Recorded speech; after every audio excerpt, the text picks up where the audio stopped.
Hello, strangers. Okay, so I think where we left off last time was after I got pregnant with child number 2. And there was a time when I found out that I was pregnant where it was quite lovely. I told my partner that I was pregnant, and as opposed to reacting negatively, he was very excited. We had a few months of, I don't know if they were peace, but they were definitely much nicer than the norm. He was taking action, he was taking steps to improving. He told me he'd go back to counseling. He told me all these things, and I believed him, and I hoped for the best, and I thought, hey, maybe I didn't have to move, maybe I didn't have to escape, maybe we could make this work out. And I don't know if that was from him suspecting that I might leave, or if that was a new baby that was coming, or what it was at the time. I had no idea why he was making these steps for improvement, but I was happy for it. So for the first couple months after finding out we were pregnant, we were pretty excited. And then when I came home from work one day, his phone flipped over and I saw that he was cheating. And I confronted him about it because it wasn't like solid evidence of, he's sleeping around. It was more like some text to girls about wanting to hang out on Saturday. And he's like, no, they're just coworkers, they're just friends. We weren't actually going to hang out. And it was like, iffy, but I had no solid proof that he was cheating, so, I didn't want to confront him or continue to argue with them if it wasn't true. So I just kind of kept an eye out. And we had an open phone policy at that time, so he checked my phone and I'd be allowed to check his phone. However, it ended up being more he could check my phone whenever he wanted, but he would always keep his phone in his pocket. When I'd ask if I could see it, he would just kind of be like, why do you want to see it? Is it because you're cheating that you think I'm cheating? And it would always come back on me, making me look like I'm just this terrible person for wanting to see in his phone, even though he was holding on to mine at that moment. So then I had to kind of be a little more sneaky about it, I guess. So when he would take a shower, I'd go and I'd grab his phone, I'd look at it real quickly. And at first I was like, I didn't really see anything, but then I checked the block list. And there was just an insane amount of numbers on his block list. There was, I think I even counted, it was 35 or something ridiculous. And I was like, what on earth are all these black numbers? So I took a screenshot and sent it to myself for later keepings. And then one day when he made me breakfast in bed, he told me he loved me, told me he was going tanning, I decided I'm going to text all these numbers and see what's going on. So I sent a huge group text to all 35 people saying, hey, I'm his girlfriend. I have a baby. We got one more coming on the way. And I noticed all these numbers in his block list. Who are you? And the responses I got were heartbreaking. So basically, I found out at that moment that not only had he been cheating for years, for pretty much our entire relationship, he was actually had sex with someone 2 days prior, and when he was leaving right then, they're like, yeah, he's coming over to my house right now. And I was just like, what the heck? So I just found out that he'd been cheating with all these women, and my heart just broke. And then you can see the video of the footage when he came home, and I was just so angry. He wouldn't let me leave the house, so I locked myself in the bathroom, and yes, I was cursing, but I was pretty upset. That was just when I just found out he was cheating. So you can see that footage on my channel somewhere. And so yeah, there was that. And then kicked him out, told him to leave, wanted nothing to do with him, told him that we could still, be co-parents and work it out if he wanted to be in the kids' lives. However, we were through. And he stayed at his mom's, and I was still working at the time, so he would have to come over to the house to watch the girls while I went to work. And that worked for about a week. And then after that week, it was, I can't stay at my mom's. She's 40 minutes from your house, and I can't keep coming to your house to watch the girls. If I'm going to do this, I need to spend the night those nights that I'm watching the girls. And it's like, oh,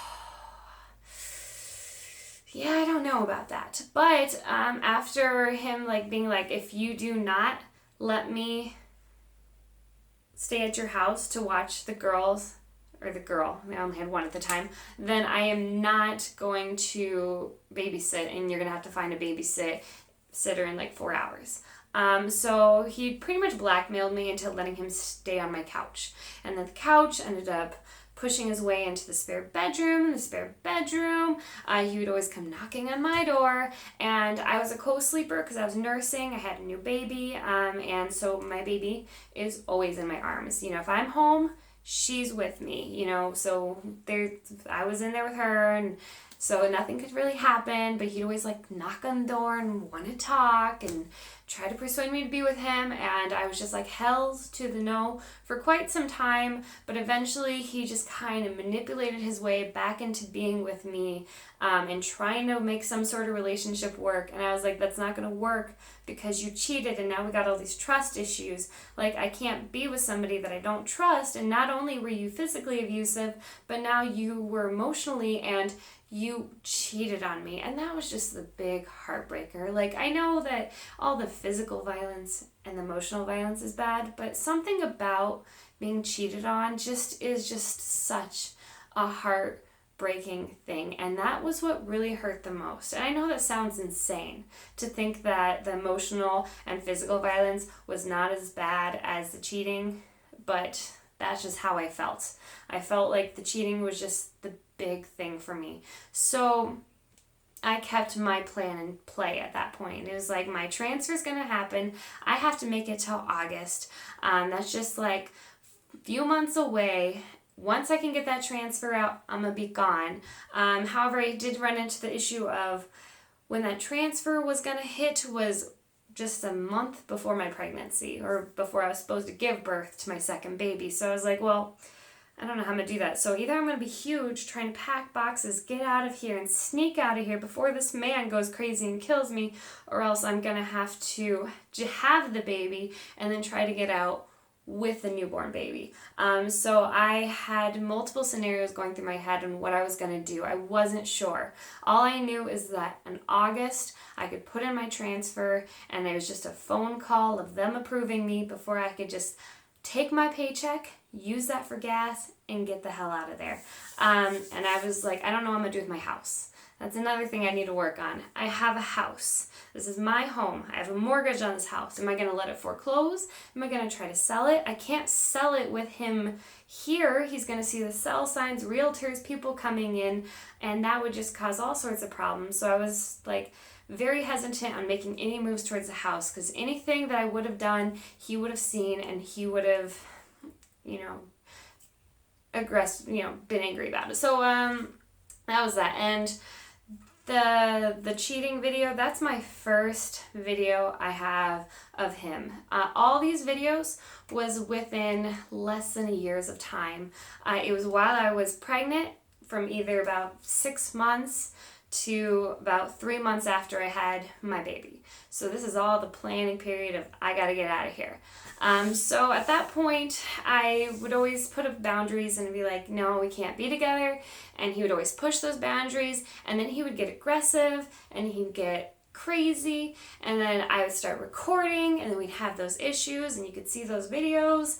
Then it was just a mess.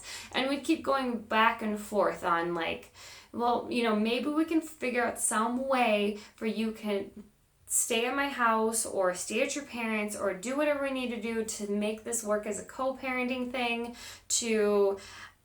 If I wasn't going to be with him, then he wasn't going to help me or be with the kids or claim the kids or have any sort of association with the kids. So he was trying to blackmail me with that. And as some points I was like, screw it, I don't need a father in my kid's life. They'll be better off with that one. Other times when he was all sweet, I'd be like, no, it's really important. I really feel like the father needs to be in the picture even if we're not together. And it kind of was just like this back and forth issue.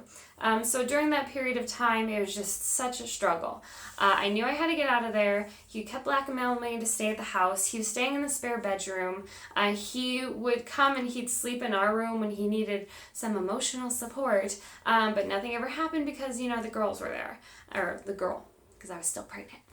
Sorry. And so that was just, I was a mess.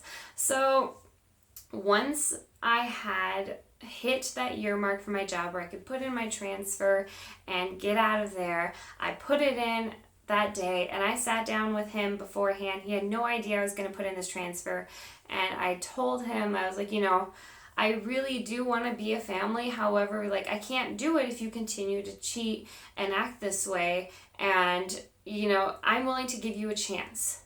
Let's say that we become a huge, beautiful, happy family. You have to not cheat, not break anything, not become aggressive or violent or mean. And if I want to leave the house because you're getting insane, I can do it. And he was like, no, I'll do all of those except for you're not allowed to leave the house. I will. And I was like, okay, if you get aggressive, you leave the house, deal. And I was like, okay, if he can maintain this, then maybe I won't put in the transfer. And that same day, he went all berserk, and I'm pretty sure that video is on here somewhere, and he went all crazy, so I hit that transfer button, and then it was just a phone call. People tell me that it can be in less than a week, 2 weeks, to longer. It depends on the need of where I was trying to go, and I was trying to go to a place where my family was. So it took a lot longer to transfer over there. So that means that I had my daughter while I was still stuck there. And I'm going to do that story next. I'll see you next time.